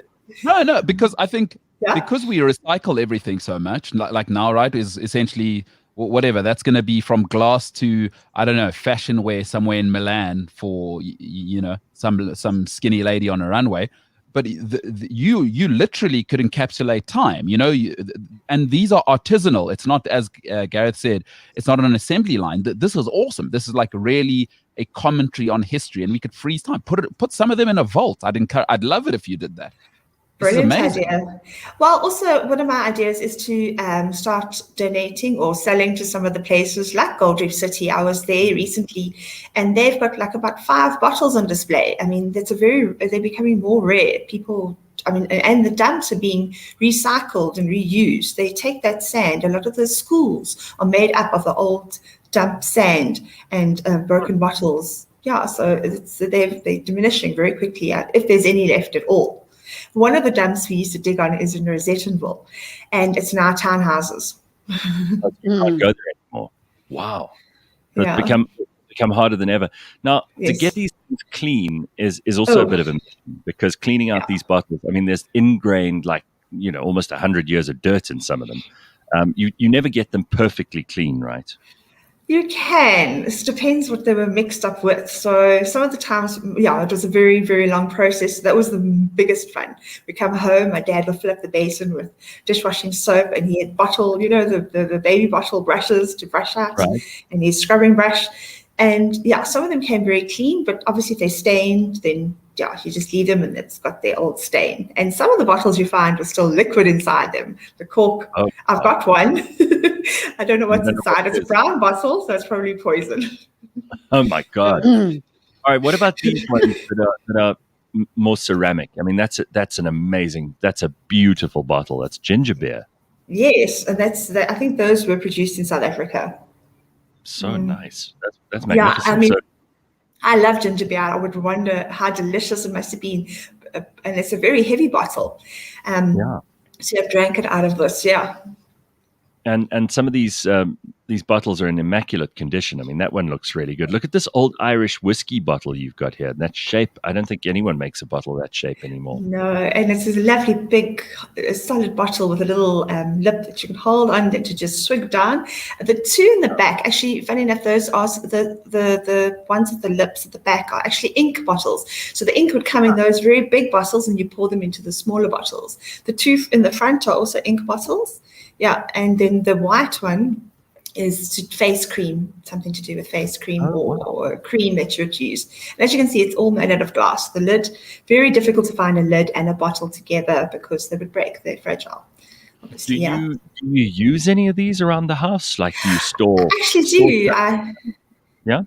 Yeah, we put flowers in them. Some of them have got some candles in them. So yes, they're very hardy. I mean, they've lasted the test of time. I mean, they're older. Some of them are over 100 years old. Have you got a favorite one? That one I lost, the jade, the stuff bottle. That's not good. So you called it was it made of jade? Yes, it's a jadeite. It's actually carved out, and at the bottom was a solid piece of jade. Yeah, and the Chinese use them as snuff. The Chinese snuff bottles are amazingly beautiful. And they're ginger jars. They're also beautiful, beautiful bottles. And South Africa had money because we got gold, so we imported these bottles from all over the world to use here. And that's how we've still got them. They're really beautiful bottles. Found mostly we mostly imported from the States and from the UK. This is really I'm always fascinated, but with you especially, because I didn't expect to hear this kind of interesting stuff about bottles. I'm going to be on the lookout for those now, and if I find any, are you still collecting, or are you actually trying to cut your collection down? You know what? If I could, I found actually a dump from the 50s in Savoy, and it's next to a park. And my mom and I walk around Johannesburg a lot, and I was digging it out with a piece of stick. And I pulled out this huge big bottles. I'm always on the lookout. If I see grey ash in khaki books or anything that looks like, my husband's gonna be like, Sam, come, we're gonna move. Just move on, look away. No, I'm always looking. Even in my own yard, I found like a little trinket box that is definitely antique, and I'm always looking. Yeah, I'm always looking. You're a treasure hunter. I am. Yeah, definitely. I love Sam, old treasures. Yes. I had a few questions. The one is perfume bottles, perhaps, and the other is it not dangerous to be on some certain dump sites? It was You know what? We always lived on the edge, and my dad always used to take us to the old mine dumps, and it was dangerous. But I don't know, the excitement and the thrill superseded that danger. Maybe it added to it. But my dad has never been one to be scared to go anywhere. He was like our Tarzan. He would have his knife on the one side, and he was always on the lookout. So it was quite dangerous. I mean, also there's sinkholes. There's sinkholes in these dumps. That's what I'm referring to, yeah. And actually, as you mentioned, the two people lost, well, probably more. There was a son and a father that dug a very deep hole there near the monument in Pretoria, and the walls collapsed on them. And obviously there was no cell phones or anything, and the people couldn't dig them out in time, and they died. And it even collapsed on my dad, the wall. And I mean, it's soft sand, and yeah, it's very dangerous in that perspective, as well as just like being in really weird places. Yeah. There is, I love this. There's even an element of danger to collecting these bottles. Phenomenal. My God. It's an adrenaline rush. Oh, it is. It sounds amazing. I've got, I collect some chemicals. So I've got little bottles of all sizes. Yeah. I've got bottles of all shapes and sizes, but nothing as beautiful as these antique ones. It's amazing. Thank you very much. These glass blowers really are just extraordinarily talented people. You see how they're able to make the most delicate little things out of glass, and then they can also make these incredibly strong structures too. Very, very clever. All right. I love it, Sam. Thank you. You've inspired us all this morning. And I can tell it's only a pleasure. You love doing this, and I can tell that you're so enthusiastic about it, which is my favorite thing about collectors, is there's no half measure. They either go all the way or they don't even bother, right? Absolutely. You have to have a passion for it and love it. Otherwise, no, it's not worth it. Thank you so much for having me on the show. Do you know any other serious bottle collectors in South Africa, or are you pretty much the only one? Basically, I have one friend in Port Elizabeth. She told me if I'm ever there, she's going to take me to a dump where they dig. So that's basically the only person I really know. Yeah, only my mad dad, who was fondly known as Benny Bottle. Benny Bottle. That's what yeah. It's quite interesting that Erica says on our chat here that white ceramic jar was used for Pond's vanishing cream. So perhaps Erica's another friend you could have. I really don't mean to pair you up with pen pals. It's your choice. It's interesting. So is your husband at all interested in any of this stuff, or does he think you're crazy? Absolutely. He thinks this all belongs back on the dump. I love it. Thank you so much. Good to see you, Sam. Samantha Gasela. Likewise. A bottle collector, and her dad was known as Benny Bottles. What an incredible collection. So nice to meet you. Thank you very much, Sam. Likewise, guys. Have a lovely day and lovely week. Keep safe. Cheers. Yeah, absolutely. Isn't that fun? It is. And there's a show, a reality show. I think there've been 2 seasons now. I've watched both of them, called Blown Away, which is all about these glass makers. Yeah. And it's just absolutely fascinating because most bottles and glassware is manufactured and comes out of a machine in a factory. And these techniques just date back hundreds of years. And you look at these Venetian glass blowers, they had to have certain techniques. It's just, it's really fascinating, and it's something that has become rare. The hard thing I'm struggling to deal with here is if you have an interest in something like digging up antique bottles, and you meet someone and then they say to you, "What do you love doing?" You say to them, "Oh, well, I like going to the movies. I like listening to music. I like going out with my friends." They go, "Oh, okay. Well, what do you like?" "I like going to the dump and digging around."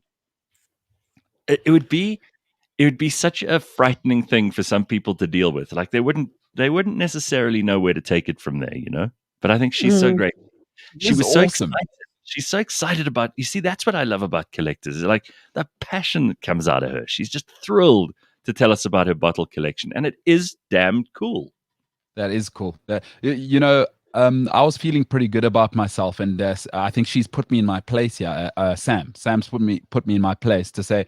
So I just got 3 music posters, one of Kurt.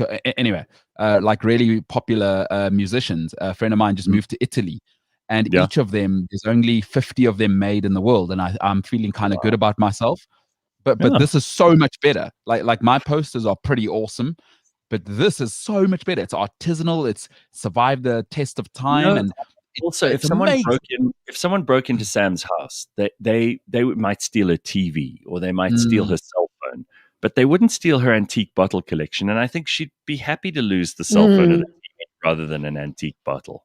It's very Bolelo, that reminds me of when I went to a tiny village in Provence and stayed there for 2 weeks over Christmas. Literally these, paved roads on top of a hill, steep inclines, enormous wooden doors, and a lot of culture and architecture preserved in there. And right across the road, in this village that literally only a few people know about, was a tiny shop which had been carved out of a cave, made it from a cave. Wow. And he's the prime collector of original movie posters, ones that have been screened or painted, good old, Laurel and Hardy posters. And it was just such an honor to be able to walk in there, and he had a story behind each one. Just so fascinating. That is awesome. Oh, Samantha is awesome, by the way. She's all in. I like, if you're into something, whatever it is, be all in. I just, again, as you can see with how I'm living and whatever. Don't mess around and be like 50% into something. Be 100% into it, and then we can all be excited with you. If you have a collection, or you know someone who has a collection and they're as excited about it as Sam was, or as I am, then please let us know. Gareth at cliffcentral.com. We're on the lookout for anybody who's got a collection of any kind in Collectomania, and we want to tell the world about you and about the interesting things that you keep and that you gather around you. It's very, very exciting. And also, I mean, glass is a huge category of stuff, but there are lots of people who collect little glass. I bought in Berlin when I was there, 4 years ago or whatever it was. I bought little glass animals. They're tiny. They're like an inch, maybe an inch and a half high, but someone has blown these little glass animals and put color in them, and then they're so tiny and so delicate and so small. I've given them all to my mum and my sister because I have nowhere to put them, and they were more as presents anyway. But those kinds of things, the skill that you require to be able to do that, the amount of training, the number of times you must break things or that you must screw it up instead of getting it right is just phenomenal. Oh yeah, it's really impressive. So someone says here, why does water or anything else always taste better in glass? Well, probably because it's it's keeping it completely contained outside of the reach of the elements. Maybe that's and part because of it, Console were just handed a really good byline with Console. It's better in glass. That's true.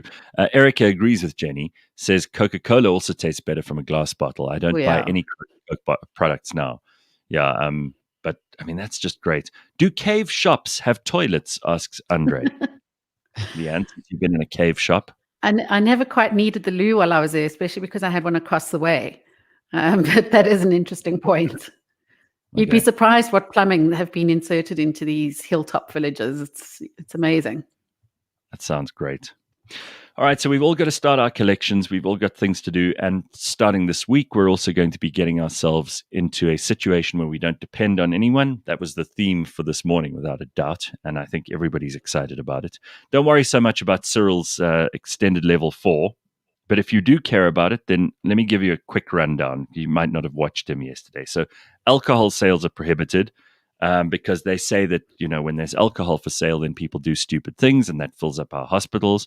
Sounds like an excuse to me. Masks are mandatory in public places, so don't think you can take off your masks. Travel in and out of Gauteng is prohibited, especially for leisure reasons. All social, religious, political, and other gatherings are prohibited. That's very Nazi of them. Let's see how that goes. The curfew is from 9 p.m. to 4 a.m., because, of course, we know all the bad people are around between 3 and 4 a.m., right? Yeah. And clearly after that and before that, everything's fine. So there is interprovincial travel, by the way, allowed between other provinces. It's just Gauteng has been singled out for being particularly naughty. You needed to know that. Unbelievable. There are no night vigils or after tears, but you can attend a funeral, but only if there are 50 of you or less. Very important to know that. So there we go. Those are all the things you need to know. That's what Cyril wanted you to know. He could have said that in one quick PowerPoint presentation, but instead he took 40 minutes or so to tell us all that important information. And of course, he had to reiterate, sanitize your hands, wear a mask, socially distance, all that stuff, because of course we haven't heard that enough in the last year. So now you know. Yeah.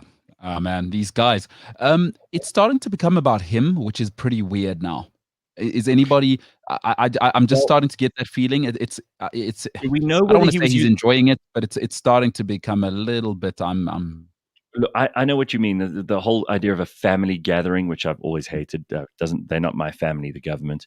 But did anybody ascertain for certain whether or not he was using his iPad that was stolen, or whether he got a new? No, but there was a video of him at an accredited dealer of a certain brand of well, I suppose being an iPad, it is already the brand's mentioned. Apple. But he was there was a video of him inside the shop with 2 bodyguards, and the bodyguards came out carrying the iPad, and there were people in the parking lot who were cheering him on as he bought another iPad. So if he bought a new iPad, let's imagine this is a new one, then have they found the old iPad? And what if you found his old iPad, and instead of finding like important government documents on there, or finding, a photograph of him at the podium, or a slideshow of all the stuff that he's going to announce for level 4 that he did last night. Imagine if you found like he was actually looking at hot women on Instagram, following, like the Pope that time when the Pope was following some porn star, and it was the only account the Pope was following, and nobody knows how that happened. And the Vatican very quickly covered it up and said, oh, no, it was a mistake. No, it wasn't meant to happen that way.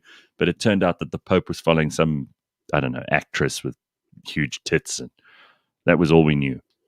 They're great at cover-ups. Imagine if Cyril's, you got onto his Instagram and you saw that his private Instagram, he only follows like about 200 of the hottest chicks in South Africa. Can you imagine that? You know, it would be awesome. Like I've always imagined, like, presidents, do they have like the same relationship problems I do? Like for him, he's married to Motsepe's sister, and it would be like, imagine she found it as well. Like they're in bed, whatever, and she thinks he's okay. Well, I got my Kindle going here, and then it pops up, and then like just massive F-cup boobs, this blonde girl, and she just keeps scrolling, and it's just that. And now Cyril's got those kind of problems. Like, is this what you want me to look like? Is this what you want? You know how it goes. So I always wonder whether they have these kind of problems. Like, does he fight with his wife the way I would with my girlfriend, or is it just like, how do they do it? I don't know. Have you ever gone onto someone else's Twitter account just to see what they follow? Because I don't do that. I'm not that interested in anybody. But I suppose every now and then. It's one way you can find out what other people are interested in, right? If you I do that a lot.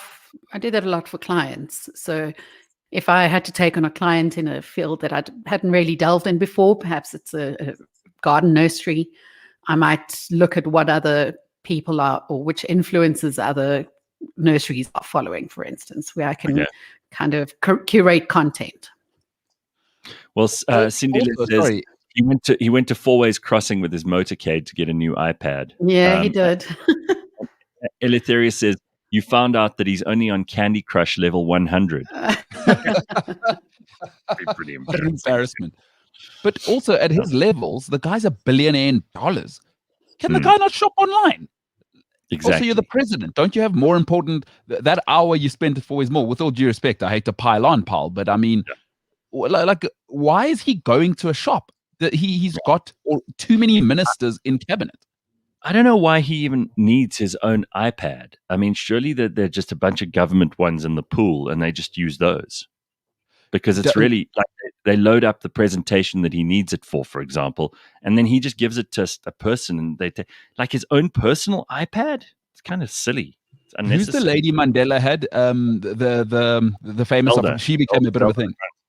Does he Zelda. not have a Zelda to take care of Zelda? Yeah, He needs a Zelda plus. You know, like how the phones go up 12 plus. There must be a Zelda plus out there who can get. The only problem is Zeldas are very hard to find, and they're in short supply because every CEO in South Africa and every person who's in an important job anywhere in this country wants an Afrikaans PA who is as like together and organized and sorted and direct and all those things as Zelda, and there are not a lot of them, I'm afraid, and they are in very, very, very high demand and short supply. Gareth, I was with one of the most. I was in a meeting with somebody who's an elder on the weekend, and she told me something. She is unbelievably successful, right? She said, operational people are impossible to find. Often, and I didn't realize this. Often in companies, COOs are paid more than CEOs, which I found very interesting. I didn't know that. But I knew the operational part because operational people, impossible to find.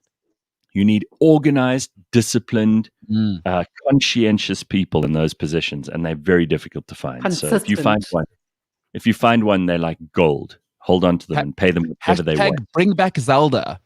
Exactly. Surely we can get that going with some zest. Probably. You don't need these creative types or these people who break the rules and do all the things differently. We don't want those. We want more Zeldas. Zeldas get stuff done. Yeah, I honestly, at the moment, I don't care how you feel. Can we get this thing done? How much is it going to cost? Get me Zelda. Sandila says Zelda XS Max Pro. That's what you need. Yeah. Oh man! All right, I can't believe it, but we're already at 8:00, so we've got to call this party to a stop for this morning. We will see you tomorrow morning, bright and early at 6 a.m. for lots more fun and games. And if you want to get hold of us, you can always do so. If you're not listening to us live, then Gareth at cliffcentral.com, or you can watch us live on YouTube. Don't forget to like and subscribe. Do it again for us, Leigh-Ann, just properly because you know how to do it. Here she is, Leigh-Ann Mole with the official like and subscribe. Go. You're watching the cliffcentral.com channel. Don't forget to smash that like button and subscribe. Hit the notifications bell so you don't miss out on any updates. I think I have a concussion. I'm not going to have a nap just in case. So you don't miss up on any out dates. That's beautiful. All right. We'll see you tomorrow. No.